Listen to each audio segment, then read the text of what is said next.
Ladies and gentlemen, this session is going to be conducted by Khurshed Gandhi, Managing Director, Strategic Consulting and ESG, India, Cushman and Wakefield. Mr. Gandhi has almost 18 years of experience in providing real estate advisory services across the country. He has extensively worked on projects with diverse client categories as well. His rich experience comprises of managing strategic real estate assignments across Africa, Middle East, and Southeast Asia, covering a wide variety of consulting and valuation projects for real estate asset classes. Can we please clap loudly, ladies and gentlemen, for Khurshed Gandhi ji, as I call him over here on stage. Thank you so much, sir, for joining us. I'll now be introducing our speakers in alphabetical order. We have the presence of Amar Tendulkar, architect and founder, principal Amar Tendulkar Architects over here as well.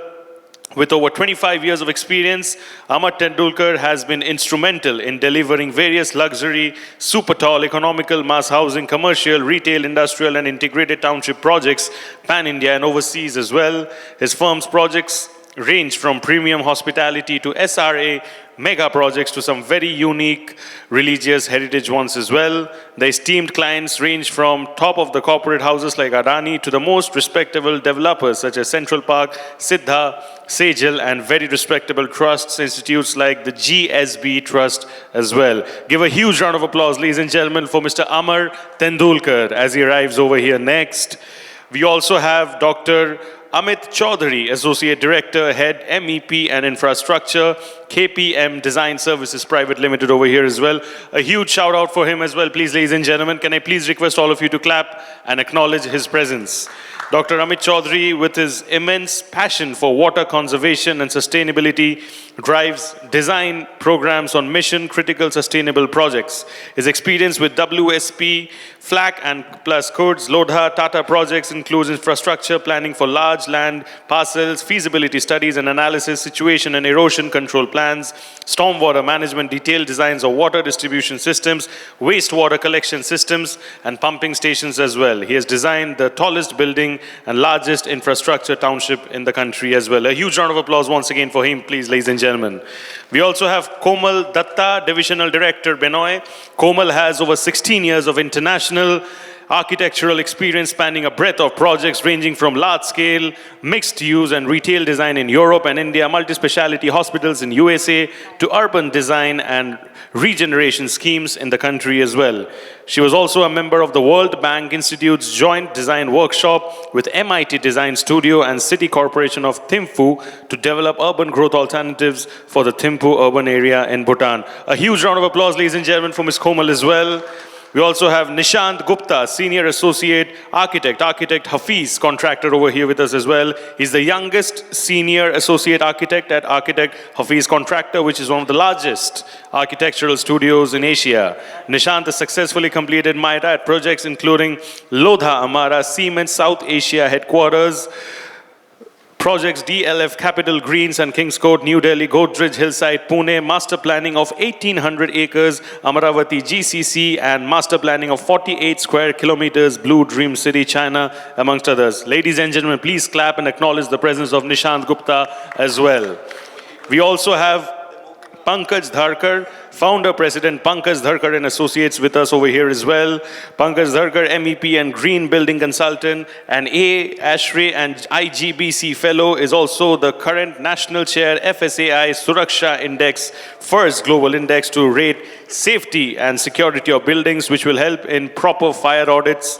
He's also Chairman of FSAI COVID Task Force and National Chairman of ASSOCHAM, GEM for India. In his rich experience of 43 years, he has successfully designed and completed more than 4,500 projects of various applications. Can I please expect all of you to clap loudly and acknowledge the presence of Mr. Pankaj over here as well.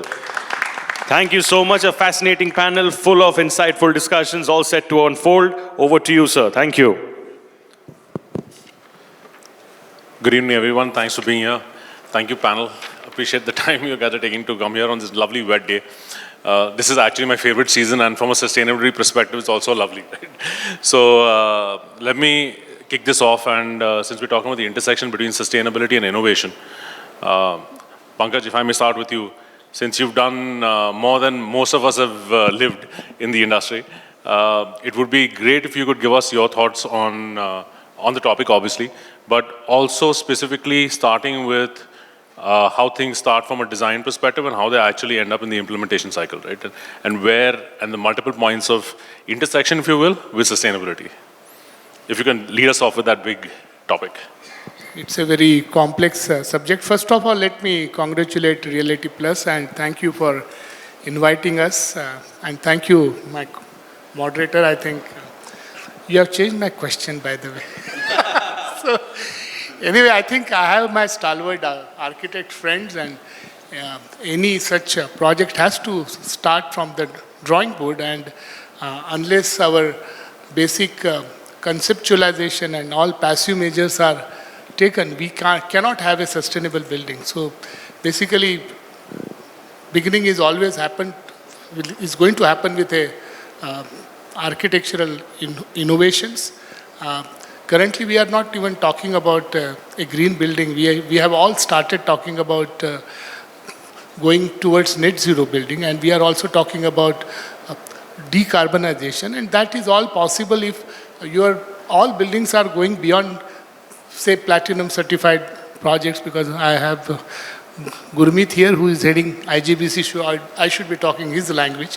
So our beginning is going to be there if a country wants to accomplish mission of bringing down the energy levels by 2030 by 50% and going towards net zero by 2070, making country carbon neutral. It is a very big mission. While we are talking about Viksit Bharat, and we are talking about so much of development happening, today all architects and professionals of my profession are all occupied. Today is a time when people are refusing the jobs because of inadequate manpower. And this is a time when designers have to, and for doing a right design, they require also time in terms of doing various models. So I think the beginning has to be very strong in terms of all passive measures. And once the passive measures are right in place, I'm sure active in terms of MEP designers like us, where you have options. You have very energy efficient equipments now available, whether it can be air conditioning or designing plumbing system. Talking about indoor air quality, I think COVID has taught us a lot in terms of everybody has understood that has been a mass awareness in terms of water quality. I think IPA and Gurmeet's team is doing fantastic work, and so as the national leadership has taken this with pride. So there is an increased awareness on quality of water, the treatments of water, recycling of water, rainwater harvesting. All things are happening with a great speed, better than what probably we were expecting. Last 5 years, we have seen a lot of things happening. So I think that awareness has also percolated down to the architects and new generation, better than when we started our career. Today's young generation, young architects, and Nishant and Amar will endorse this, is quite, I would say, conscious about the energy consumptions, the indoor quality, the water consumptions, and so the design will take place accordingly. And if MEP also finds right places, because it is important to have a right place, I would say starting from rainwater harvesting to putting our air conditioning systems rightly, everything is possible if design intervention and every aspect of which is not limited to only passive, but all dynamic active systems are taken care, we are on the right track. So recently we completed, say, Nalanda University. It is one of the largest university, 455 acres of campus with technologies like geothermal rain. It is a net positive on water, entire water falling on the places. What we couldn't probably implement was the biogas formation from the west of entire Rajgir district. That is a dream which we are still living with. Because of the political situation there, it couldn't happen, but it would have been an ideal case. But all such technologies which engineers can dream of, and with the help of architects, if we are able to design them at right stage, because everything requires space and planning, and we want our buildings also to look very smart, very interesting. So, and the architects' visions are also changing fast. So to complement our engineering system with that is also a challenge. So I think we are moving, all are moving in right direction, and we are seeing very innovative projects which are coming up in and changing the landscape of the nation. Thank you for that. And obviously, I'm going to get back with more points on MEP and where we can see more intersection, but Sure. I'll come back in a little while. Nishant, you're obviously doing a lot of work on various kinds of design, right? And the gentleman in the panel prior to us highlighted that we're 17.4% of our population, 4% water. There's an issue, right? And that's not all. We're also, while we're energy positive today from a production perspective, we're not likely to be energy positive for much longer. And as you know, our share is still 86% thermal, right? Despite us being the fastest growing solar, we're putting the most amount of solar down in the world. The fact is, our balance is not right. What are you seeing from your design perspective? What are the things that you're doing to improve not only inherent carbons, but also operational carbon usage from water as well as power perspective, and anything else that you think is relevant? Yeah, so good evening, everyone, and it's an honor to be sitting next to Mr. Dharkar, when he's and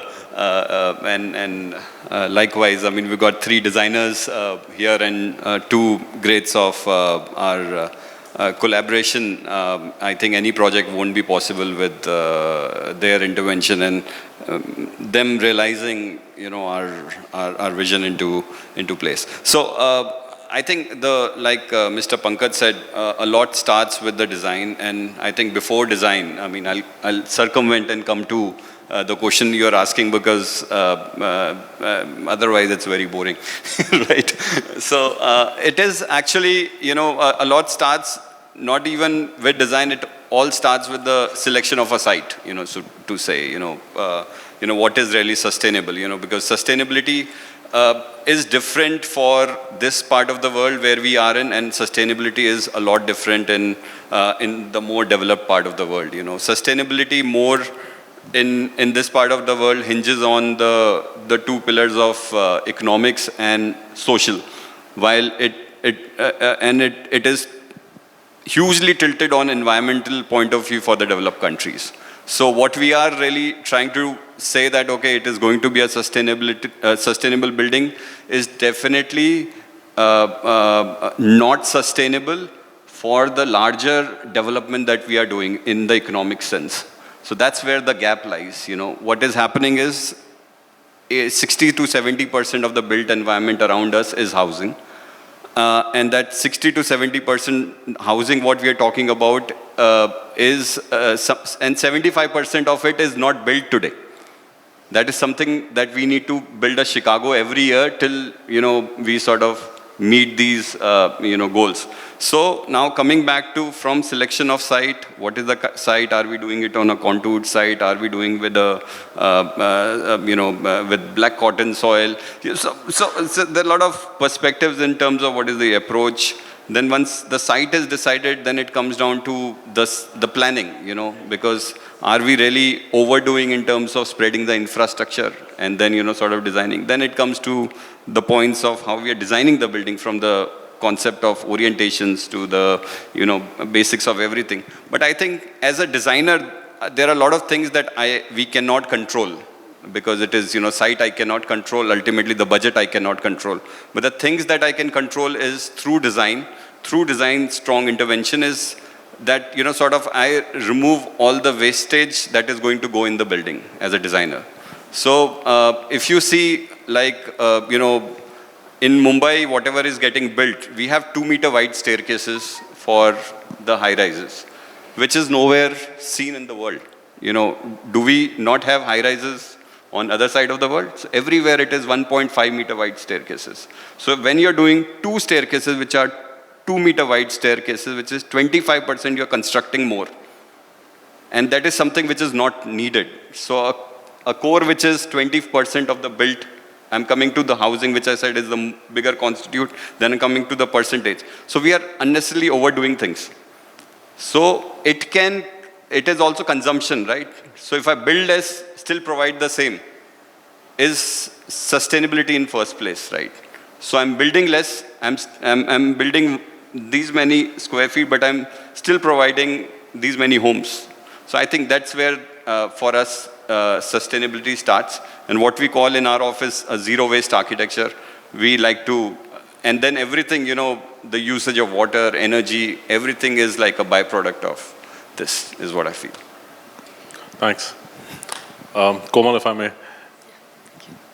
So, you know, obviously you've done projects multiple countries, and we've spoken on how software, early stage software makes a big difference, right? Especially because you can forward look and see where problems could be in your design, and therefore potentially make it sustainable, right?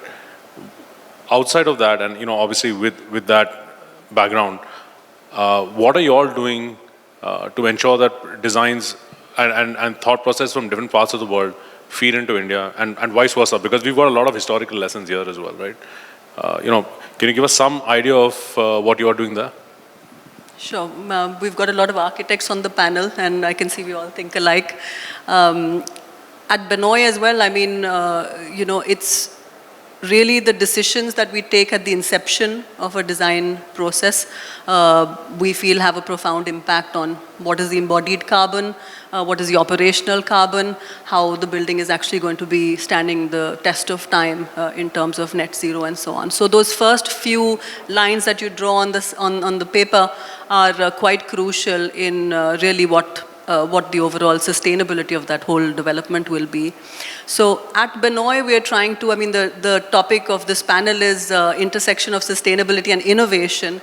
And so just tying up with that, the innovative tools that we're using back in the office, trying to use a lot of software that will support our designers to make those informed decisions at the early stages of the design process. So some tools like, there are multiple tools ongoing at the moment. One of them is AutoCAD Forma we use, which sort of helps the designers understand what are the spatial implications of a certain design strategy. And so, you know, it's again cloud sourced, and you can get to know your sun path analysis happens through that, and your wind flow, and how you should orient your building, and so on. And basics of passive design, I guess. It's sort of doffing your hat to the old school concepts of passive design, what we all learned in architecture school, and just sort of scaled up with technological support.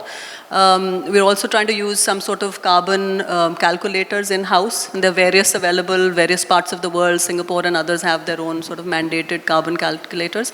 And they sort of guide us on the sort of materiality that we are using and specifying for the project. What is the embodied carbon of that particular material? Is there something better that you could use in the geography that you're designing for? You know, what is the amount of that particular material you might need to design the way you're designing? So a lot of technical tools to just, you know, help and support our designers.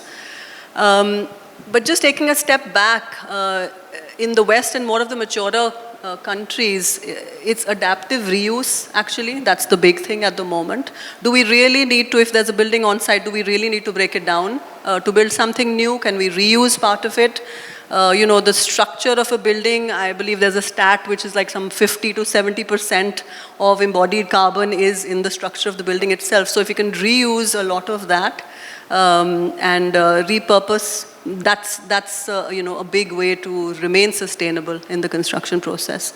So that's what we are seeing in our Western markets. But of course, India is a huge development market. There's a lot of you know, new greenfield development. So passive design, biophilic design, you know, new materials. We're trying to incorporate all of that. Thank you. Amit, you've seen, you know, there's a lot that you're doing on your side of the world, especially from an engineering solutions perspective, right? How, and perhaps there's overlap with Mr. Pankaj as well, from what you all are doing. But how are you seeing solutions being built, right? Especially when you look at adaptive reuse or repurposing or rethinking buildings. If you look at India today, we've got about 1.3 billion square feet of, I would say, grade A space, which is investment friendly, across commercial, retail, warehousing and hotels, right? And these are active use, very heavily used, very heavily trafficked places. And I'm putting residential aside because it's perhaps a thornier problem to solve than the commercial side of the world, right? What are you seeing there from a solutions perspective that you're taking back and saying, existing developments, how do we make them more sustainable friendly? As well as when you look at new developments, greenfield, what are the lessons you've learned from what you've already done and taken it there? So, thank you everyone to be here, and thanks for the question. First question, I would say कि we can incentivize the existing structures, and if we incentivize to make them more sustainable, like using of renewable energies and using the less energy, I would say nowadays that is trending. For example, consumption should be less rather than increasing on the heavier side. So incentivize can certainly help in our kind of country where people are conscious about their spendings. Second, whenever new constructions are coming up, most of the architects nowadays, those who are also on the panel, they are also asking us so many questions as how they can make it sustainable. So, and the theme is sustainable and innovation, collaboration. So, innovation is running very fast. We can say AI, ML is even penetrated in the designings and everywhere, where the efficiency of the architectural, MEP design, structural design is achieved at a large. But making them sustainable and practical is a little bit challenging. So we also have our own team of softwares, those who develop the plugins for our designs, and the design which is more sustainable. So if we have that implementable sustainable design, then it would help the new construction. That I can say. Thank you. And let me ask the larger panel, is there anything truly like green construction, right, in your opinion? It's a smartly designed, there is nothing like green construction, really speaking. I can, for at least my end, I can summarize it. If it is starting from soil, it should go easily to the soil one day without much hassles. So if we are manufacturing, constructing anything, should have an end of life, which is a certain probably 40, 50 years, and going back to the nature without impacting the ecosystems.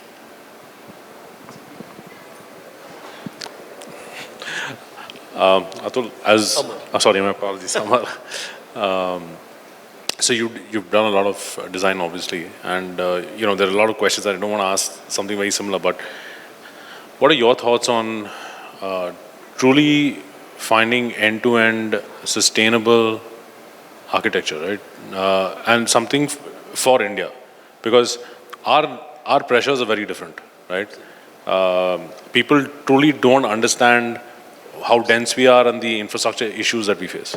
Absolutely. So how would you ideally say that you could solve something and perhaps doing end-to-end, dust-to-dust, solutions?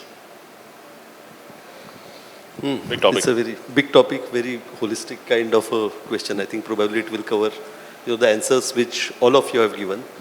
Just to quickly tell you, as the philosophy of the architecture of our firm on which it is based on, we do the architecture based on three principles: firmitas, utilitas, venestas. Firmitas means it's a stability, timelessness. Utilitas is the efficiency or the utility value of the building. And venestas is the elegance, beauty. So, if you've got these three things embedded in your architecture, it's going to be the sustainable architecture. It's going to be the kind of architecture which is timeless, it is for the future. So which is these are the three most important principles that I feel in the architecture that one should embed. Now, coming to your question, in terms of how do we, what are the kind of things that, in India, as a kind of in the Indian architecture, or the kind of an architecture which is good for India, and which is a kind of a very valid point that you have raised. the importance of the architecture, I must say, or the importance of the aesthetics even, not only the architecture, it's bit kind of an undermined till today in India. Everything is going utilitarian, everything is based on the efficiency. But there is something which is beyond all these things, which is beyond something which is an eye-pleasing, something which is an aesthetically superior, has got a lot sustainable value, I must say. Okay, and I think that aspect of the sustainability is something which we need to focus as we are progressing. I mean, you take the examples of the new airports and, the airports of yesteryears, or you take the examples of the terminus buildings, which were of the yesteryears and today. Now they have started becoming aesthetically as well superior, so that there is an appreciation is coming. And when there is an appreciation which comes in the public domain, okay, people start understanding even the smaller aspects of that, the way the scientifically all those things are resolved. So I think that is one thing is very important. But when you are asking me this question, there is one thing which pricks my mind, and Nishant, I must compliment you that you raised that the 2 meter, 1.5 meter staircases kind of a point. You spoke about the carbon measuring. You see the public buildings which are done in the history, either by the autocratic setup or by the democratic setup.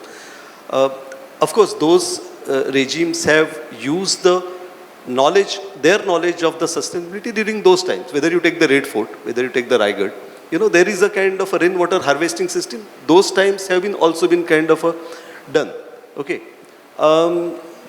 You take the Victoria Terminus station, which was built by Britishers. Today we are saying it's a Chhatrapati Shivaji Maharaj Terminus.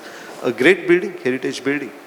When we talk about the sustainability, all those measures for the sustainability have been done in those buildings. But are those buildings, in terms of the usage of those buildings, the technology, all those things, they have been used during those times, are they relevant for today? When we used all that technology in doing the buildings, which we call sustainable, green, net zero, are those buildings going to be relevant for tomorrow? That's the first most important thing. Britishers have built Chhatrapati Shivaji Terminus, what we call today. Such a fantastic, the magnificent building was built. The only one train was running during those days. Okay. But still they built that building, and today it is housing almost about 1,000 routes, 1,000 journeys during the day. So what is sustainable? It's the sustainability relevant to the vision, okay, and then you use the scientific ways to put that vision into the practice, or sustainability is something that we build something and use the technology and science to make it so-called, that we are saving something while doing that building.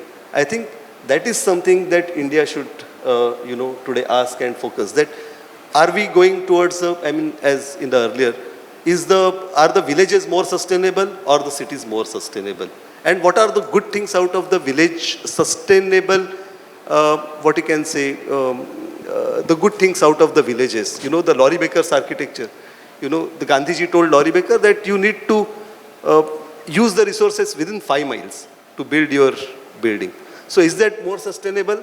Or we do the high rises, in the kind of aluminum shuttering, and we say that yes, we are not polluting air, we are building it fast.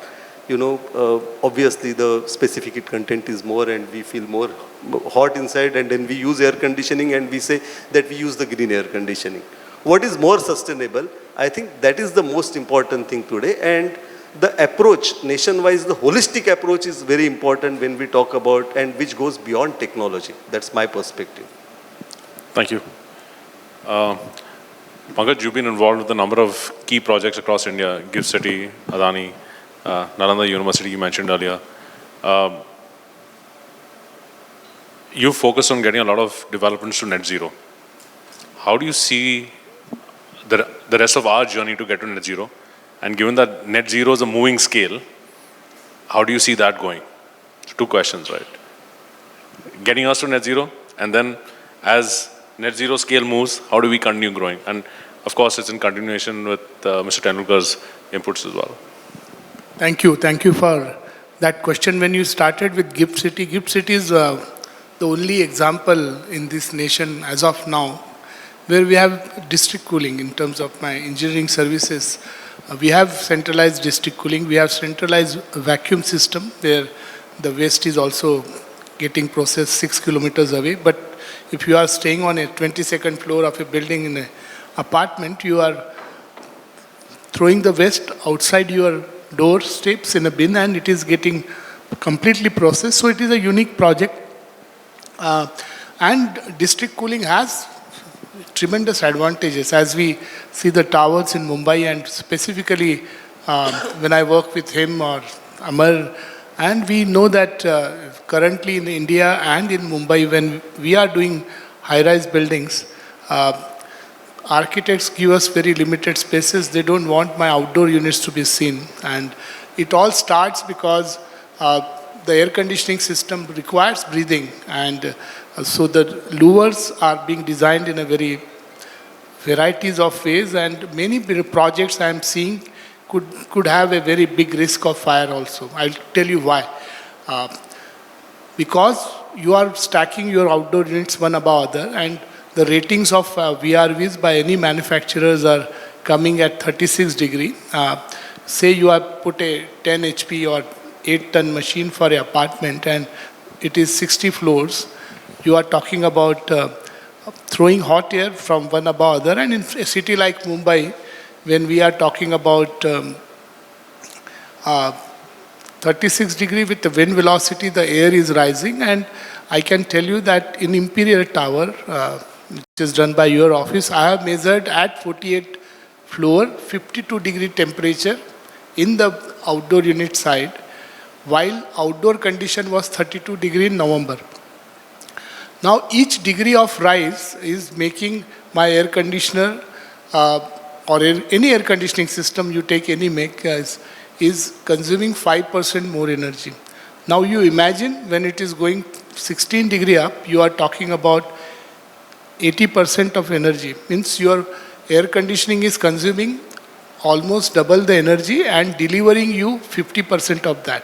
So what it means, it is delivering 3 ton and consuming 20 kilowatt of motor. And now imagine one above other, they are stacked, how electrical systems are getting stressed, and it is a big consumption which is happening. Now when you talk, why I gave you that example in GIFT City, and this is also increasing the microclimate. We have done study to various educational institutes from ISRE, and we have seen that a place like Gurgaon, if your meteorological department is showing 40 degree, it is really meaning 43 to 44 degree.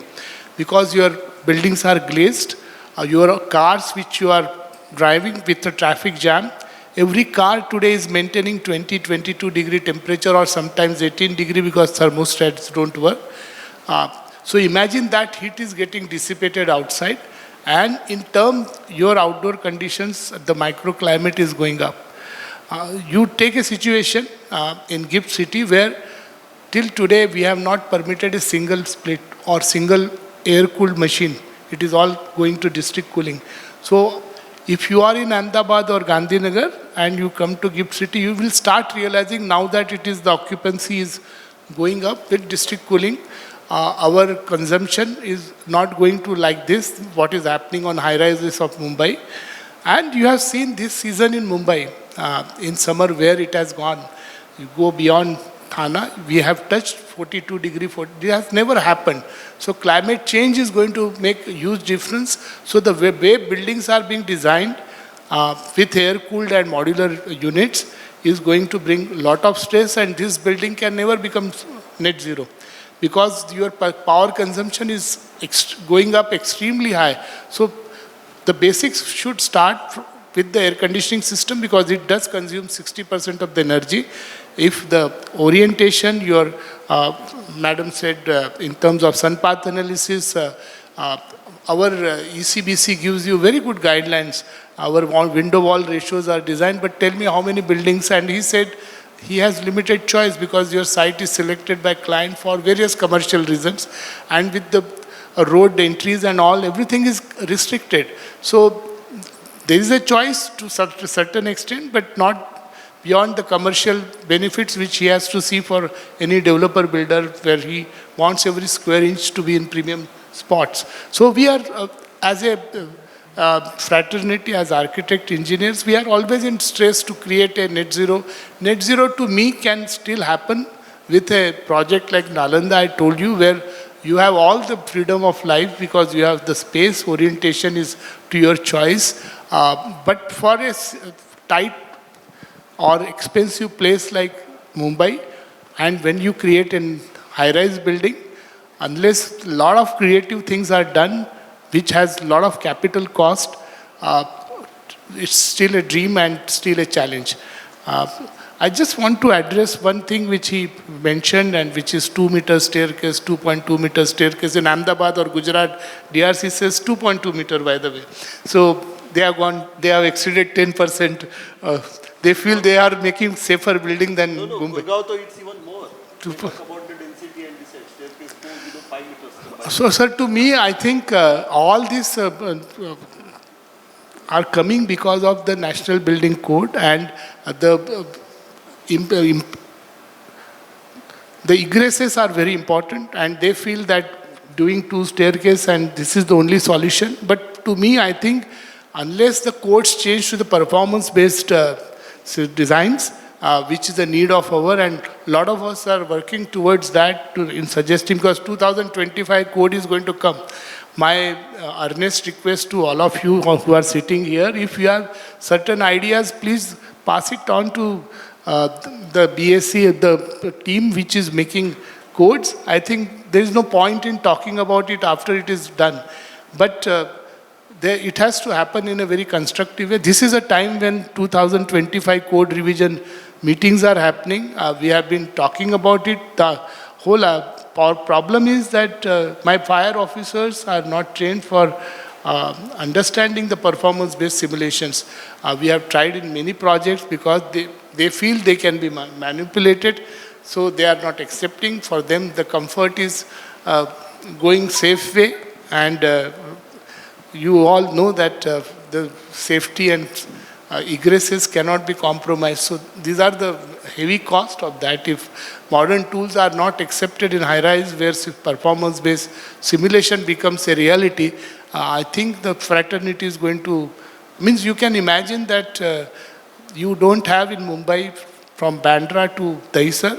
Do you know that we don't have a hospital, and hospitals have not come up because high-rise hospitals as per NBC beyond 45 meters are not permitted. Imagine, sir, even COVID has gone, you have still not got a hospital. Why? Because the code says that 45 meters above hospital is not possible, and for this land price, no commercial construction can happen. But such a heavy population is deprived of a hospital. Now, why such things cannot happen where performance-based system is adopted and you have 120 meter high-rise hospital? In Ahmedabad, we have done 90-meter hospital, but in Bombay, it has not come. So it is a very serious case in many of the buildings where sustainability of that project itself is at question if you just go by books, rule of books, which is written there. So codes and standards, to me, require huge amendments, and I think professionals like who are sitting onto the dais, and my appeal to all the people who are sitting here off dais, I think your suggestions should move. I'm sure if we all try, something good will happen. Quite pertinent. Thank you. I can just pick up, that's a really important point that Mr. Dharkar has raised. I think the code and policy as well needs to support. I mean, architects and engineers together can do so much, but if the policy doesn't support, moving in the particular direction, the code doesn't support us, it's difficult to make those changes. And I give the example of Singapore. I mean, a lot of times you look at the Singapore architecture as, they're very green. They make sure that they bring in more sort of green into the buildings. That's mandated by the government. The government gives incentives to developers to actually create those green spaces, give back to the city. And whereas here we are always trying to maximize FSI, understandably, land is so expensive and we want to build every square inch. But if that's kind of built into the code, that really would help. I was just mentioning to you that yesterday we had a very brainstorming meeting with Department of Science and Technology Chief for the nation and various BEE people, Bureau of Energy Efficiency people. And when I questioned them that if in Delhi, say 15 years later, if a diesel car is not permitted or 10 years later a petrol car is not permitted, the reason is the pollution which is created and it is very strictly being implemented. Take a case of air conditioners where if you see 2006 and you see 2018, when we started the BE code and today the energy efficiency has gone in with 60%, means my air conditioning systems are 60% more energy efficient than they were in 2006. So I asked Madam who heads, why not you come up with a legislation where you scrap all the ACs? Why can't incentive be given? Because 60% is a straight saving. Why can't the bank use interest at very nominal rates? Why can't the people come up with scheme, the industry come up with scheme where you replace the AC and you are saving 60% for the nation. Today, a middle class family is also using minimum 2 ACs in a house. They are spending close to 12 to 15,000 rupees per month on air conditioning. You imagine the kind of saving which can bring, and this will also spur the production. The capacities of the country wants to go for Viksit Bharat. They want to produce here. You can imagine how much benefit it can take. So I said they have to come up with such policies where energy and water in terms of everything which can complement the nation. Thank you. Yeah, I think that's a very good point that you raised, and we also had some discussions with some, very senior financial authorities in the government and with some bankers. And again, we had given the example Singapore as well as some European countries where there are green bonds. The buildings which get the platinum rating or the net zero ratings, they are given the incentives as well as the loans in the subsidized way. There is a strategy that how do you promote the net zero buildings, green buildings, in a way that it becomes profitable for them to adapt, because for those technologies you are spending more. So how does one get the returns on spending those more? So I think those things are very important, as one is the policy and second is the direct incentive. Now we have started giving bit additional FSI, but that additional FSI is something first you have to spend for that and then you build, but there is not a kind of a direct benefit which is available financially. Second very interesting thing and important thing, as you talked about the air conditioning, there are few things which are, there are some intelligent ICs which are available. There are some thermal exchangers which are available. Those, they are not coming into the public domain. I mean, many people, I don't know whether here they are aware about, even the simple window air conditioner can heat up your water for the next day. I don't know how many people of here are aware about those things. I think those things have to come into the market as fast as possible, because that will reduce the load on the national grid itself if those things come into the market.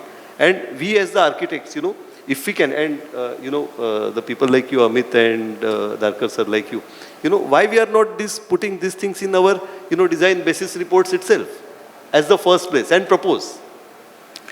Amar, I can tell you, in city of Bombay, if you see the landscape, all residential tall buildings have air-cooled VRVs. Okay. We had done by exception. We had done water-cooled VRV. You are right. I was just going to come to you that is the only building, and how it happened. But that is the only building because you, as architect, and maybe Norman Foster didn't wanted a lower. I don't know whether it was based on hereditary consumption, but it is the only building. We said, when we are building rich, it has to be rich not in terms of expenditure, but it has to be rich in terms of sustainability. So that's where we said that we'll spend more, but we'll We have proved to many customers that 40% energy saving can happen with the similar system. Unfortunately, the projects didn't come because of the capex. to an extent today that if I am instigating companies like Daikin who supplied the units there, or Toshiba or Mitsubishi or any manufacturing company, they say, Pankaj, my requirement is only 5%. If I am getting market of 1 lakh VRVs, which is air cooled, why do I produce 5,000? My production cost is very high. True. So in your case, we had imported this from Japan, it came, and the cost is working out very high. Now, there has to be a legislation which doesn't allow builder or developer to have such systems which are energy inefficient, right? So a huge work is required, but the companies will not make those units if there is no market for that. And I think that is where architects and consultants like us has to work to. So I'll tell you, I'll just go back a bit nostalgic with him. 25 years back, 30 years back in our journey together when we started, doing Sintel together. There was no legislation which will not allow us to draw the water from river. Absolutely. Still we did 2 lakes at the site itself. So I think it is something which is a vision that, the people, those they are driving these things have to put forward and take it ahead. That's I think the most important thing, and then the others follow. That's where we are, that's the job of the leaders. I think he reminded me that we know each other 27, 28 years back, and I didn't realize that I have gone that old. Because that was the beginning when I saw you, a very young architect on that site. So, Still good young, to no? see that. अभी इसका time है. वो तो, I have a question, right? And have we stopped using low-tech solutions to optimize things, right? Historically, and if you look at a lot of our historical architecture, there's a lot of low-tech solutions, right? Slightly taller ceilings, better wind management, it keeps the building cool, more green areas. We know for a fact that if you're, and this is especially true of IT parks, we've realized that if your green coverage typically is about 20% outside, there's a 1.5 degree drop in ambient temperature, which has a direct impact on your cooling, as you were highlighting, right? And your cooling towers drop. Louvers, case in point, right? Also block out heat and light. Don't these also help? And if so, how much more do you think they can, we can start using them as part of our own design? And I know I know builders don't like tall ceilings because they can make 1 less floor to sell or 2 less floors to sell, and obviously that's an issue for them. But design-wise, I think taller ceilings in excess of 10, 11 feet do make a difference, especially if you're smart about how we place our cooling units. So I think we definitely are using those low-tech solutions. And the example that he gave of CST terminus, it's not an air-conditioned building. It's just a large volume, and you have, ample light, and it's very comfortable, with so much population also in that building. We've been talking about Singapore and the ambient temperature that you talked about. So the case study of Bombay metropolitan region and Singapore, I think, is pretty similar. In 1960s, the kind of slums we had, and the area Bombay and Singapore is around 650, 700 square kilometers. So what Singapore has done is Singapore is doing, and the world is talking about. So they are saying, you are doing, let's say, 1 acre of land, you have to give back that 1 acre of green back to the. So why do you have those terraces? Why do you have the vertical greens? Is whatever land that you are going to use, you have to give back to the society that much green. So, in that ways, and then it's a law. But before doing all this, again, I come back, people ignore housing. They housed everyone. We are still struggling, the spectrum is too wide. We're still struggling on one side, employment and housing, and then we are still talking about net zero buildings. So I think at policy level, everybody, he's doing a fabulous work, pushing agencies, pushing, government. So are we, with so many bureaucrats, because things don't get done. So we are showing them what are the benefits, and some of them are willing, some of them are not willing, but definitely there is slow and steady change. examples of like how district cooling. So somebody needs to be educated, So when district cooling is coming, so every big plot we are leaving a certain amenity space we are giving back to the government, and they come up with something. So I think at a policy level, if that certain amenity space for that particular area could be used for district cooling, Yeah, you are right. Actually, the whole problem when wherever we tried to push district cooling had been because it requires a space. It will require a floor plate, and if it is not, it is going in beyond your green space requirement, what you need to leave mandatorily. No developer or builder is going to give me 4,000 square meter of space for district cooling. I mean, if they are eyeing at its commercial different way value, I think it is not going to happen. And that is where probably the policy needs to change, and or such spaces are made aware to developer, or that basic infrastructure is done by government, and then only this can happen. In fact, to some team and to the Mantralaya, means they are talking about redevelopment of Mantralaya and all that. So there we have proposed district cooling using seawater. Where you can save 100% water, not a single drop will be required. It is a capex. We can go with Titanic heat exchanger, but there are examples available in Hong Kong and Dubai where seawater is completely used, and there is not a single drop of water which is going from the main system. And Mumbai should have been blessed with such system for years. I don't know why it has not happened. But it is a myth. I mean, all the plants, instead of going air-cooled, could have gone with this if basic infrastructure is done with seawater, and it is 100% saving. We did this example for Omkareshwar, and I'm doing one in Hooghly River in Calcutta, where we are using them as heat sinks. And this is a very innovative way of conserving water and energy both sides. So, but policy-wise, from the government side, if such infrastructures are supported, I think a lot can be done. I believe Oberoi Tower Hotel, they have been using the, the desalination plant since last, I think, 40 years or something. I think they are doing it from the seawater, but for the drinking water, I suppose. And I think that is the only, building in Mumbai, at least I know that they have been doing that. So my question is, why these things are not happening, I mean, to you? Because one thing I know that it's about the cost. Other thing I do not know, because if that cost is saving the running cost, operational cost, then, it should work. Or that, what is the reason? So to me, I think... rich dad and poor dad. Sorry? Rich dad and poor dad. So we all have poor dads. The guys like Oberoi have a rich dad. So... I mean, No. Ultimately, if the water-cooled system is going to save their energy, which is going to save their operational cost, which is almost about 60-65% of their running cost, then at least for the hospitality industry, it should not be the problem. That's my... Yeah, wherever 24 hours, 365 days air conditioning is required, I think these are the cases where the mindset has to change to life cycle cost analysis rather than the first capex. I think the day consultants, architects, and many times, udhar baithe ho PMC, they start with a budget and we all get guided. So I think people have to change the mindset to a life cycle cost analysis. Unless that is done, I think we cannot implement such projects where we can talk about net zero and net positive campuses. So now I want to ask one more question, since we are discussing all these things. What is your opinion on the variable tariffs?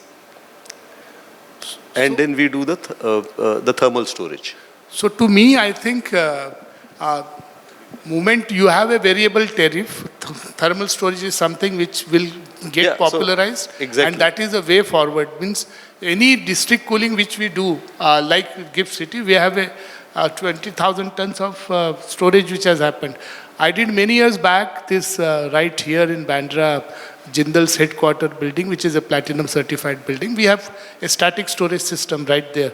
So anywhere, any building, you have a variable load, the static storage will work. And with that, if the variable tariff is there, which is which will depend on how much is consumption happening, how your industry and residential loads are behaving day, night. But if there is a tariff difference, you can store it and use it. Yeah. If that also will complement the use of solar, because once you store it, the solar energy storing is the biggest challenge. So if you are able to store chilled water at a right cost with the solar thermal combination, it can do a magic. And that's what I did in Nalanda, by the way, where we have used geothermal, solar, and complemented it, and that is where it is becoming net positive campus. If I may also ask, right, material science is also very important, right, as part of this. We've seen a lot of innovation in, a lot of recycled plastics being used for tiling and so on and so forth, right?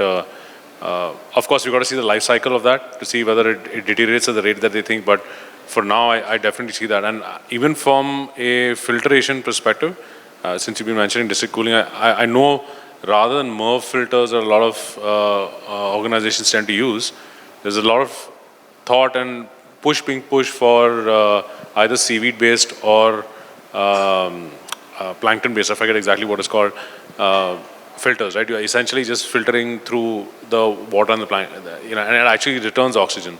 So the quantities, and I don't know the math on it, but these are things that we've been asking a lot of our end clients, saying that, how do we get this to industrial size, right? It's very easy to say, we've got a one-off development, we've got a one-off thing, and as Amar rightly pointed out, the cost-related things, right? How do we make this mass? Because at the end of the day, we've got to deal with the masses, right?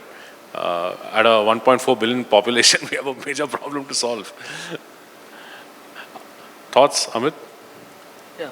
So filtration is, again, it's a very cost-sensitive topic.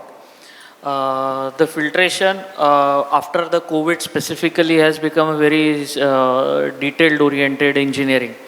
And as you said, the scaling of it, again, it is, we need to see whether we need to go for MERV or other type of filters. But the time with this green movements and with the health and well-being of the persons, the scalability will happen, and we can see the more and more better quality filters in the near future. No, I must tell you, and this was also one of the topic yesterday, the R&D facilities, there has been no investments on R&D. Means the whole problem is, after COVID, there has been no work. We have all forgotten on the filtration media, the nano medias, which were people were talking, but nothing, no product has come up which can complement this.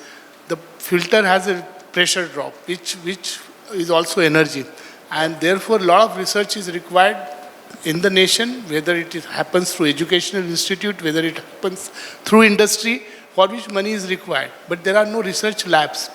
That is a pity, and that is a starting point. Unless such facilities happen, and maybe our young students in IITs and various architectural institutes, they have research labs which do such work. You cannot expect them to be produced, and you cannot expect to go to next level. So I think that is where I was told by this lady that in this budget there is 1 lakh crore provided for all such research work. I hope it flows to the universities and it flows to the industry wherein the such research happens. But it is a fact that after COVID has gone, we have all forgotten, and I have not seen in my industry a new filter which has come in which can complement your health and provide you a better indoor air quality. What you see is nothing, actually. There is no new media which has come up in last 2 years. Right, so you're saying a culture of research is necessary for us to... Absolutely. Yeah. To me, I think a lot of work is required where research happens. There are R&D labs. There are no R&D labs on this side of work. It is. I agree with Dharkar sir, because I am basically from research background, and when I see the premium institutes research facilities and the funds available, for XYZ reason, it is very, it's very short funding. And we always say that we have capability, we have talent pool, but unless you have that funding and you have that research facilities available, the good product cannot be made. So, from what I'm hearing, it's an intersection of policy, research culture, financing to a large degree, perhaps, getting incentives. And while we stitch that all together, and I mean, I understand that's a much larger play. What would you say, I mean, each one of you, what is your one thing that you think needs to be done and can be done very quickly to make us more sustainable? Amar, if I could start with you. Just the one thing.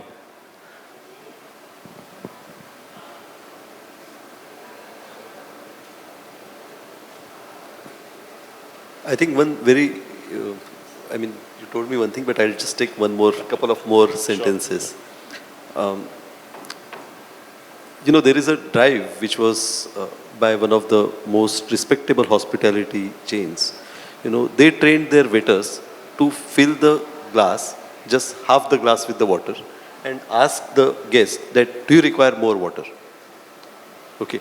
Otherwise, generally, we have seen all the times, here also we are saying that half the glass always remains, a kind of filled. So I think that embedding the sustainable practice in our everyday life, that is one of the most important thing. We are doing some, very sustainable office setup also. So there we suggested, to that setup that why don't you give the thermal bottles to your, staff. What happens is otherwise, people want the cold water or hot water. Every time they will go to the refrigerator or the heater, they'll put the tap on. Okay. That much of and it's a nice 1,000 office setup. So, those many times you open the doors of the refrigerator or maybe use the hot water, the energy consumption is more. So you get it either from your home or you do it once, keep it all stored, for that much of the time. Whatever time that you are using. So those many times that opening of the door of the refrigerator or, the kind of use of the heater is saved. It saves the huge amount of the electricity. And my experience is that saves almost about 6 to 7% of the entire electrical consumption.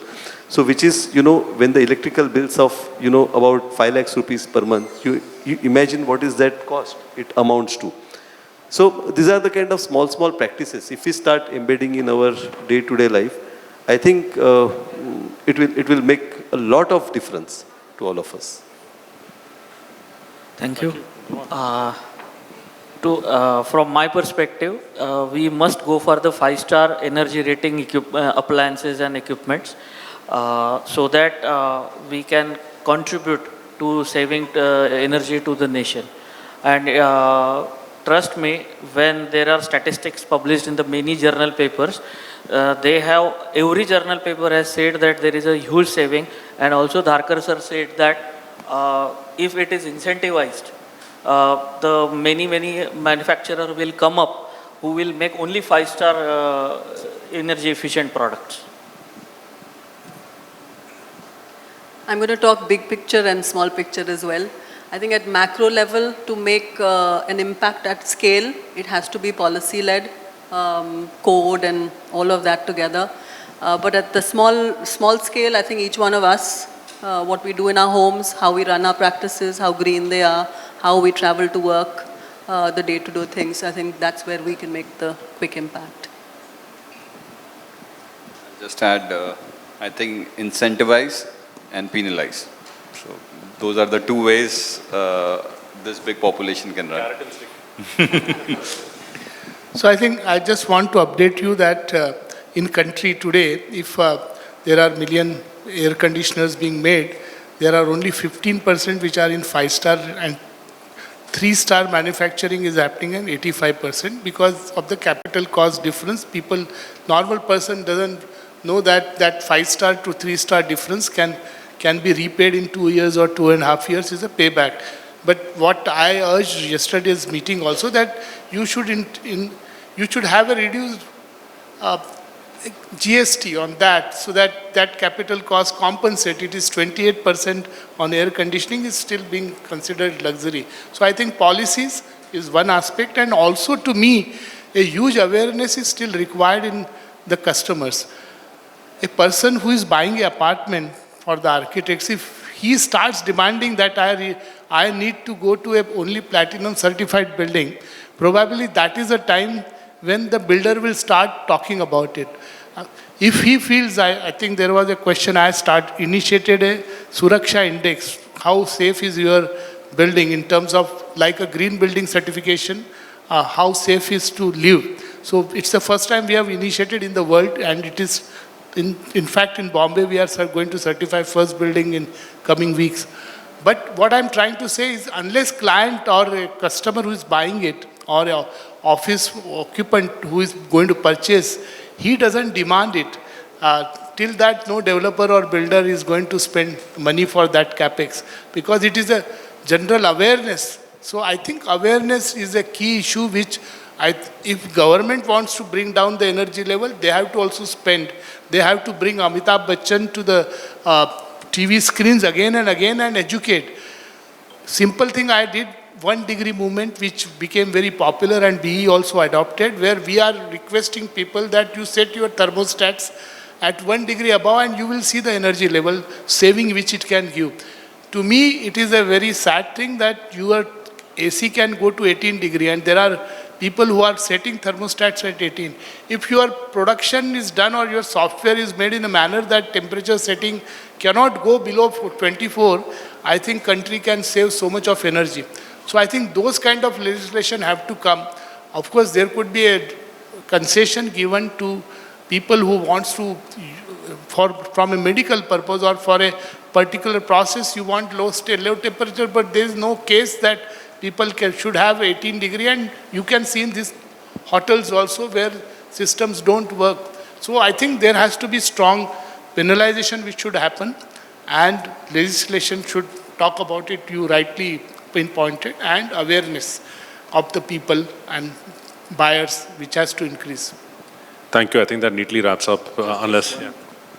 Just one point I want to tell you, which I feel from and I gathered from you, and I see that as a ray of hope, because about few years back, about 6-7 years back, we wanted to take another apartment, and we were looking at certain apartments. My son was that time in the 8th standard, and the question that he asked, is the building where we are buying the apartment, is it a green certified building?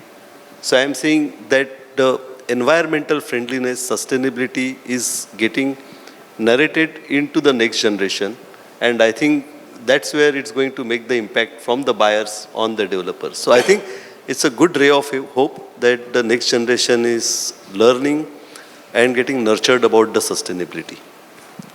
Sir, I can tell you that when I see the brochures where your clients put in, they put all the features of finishes, fantastic swimming pools and glazing and innovation.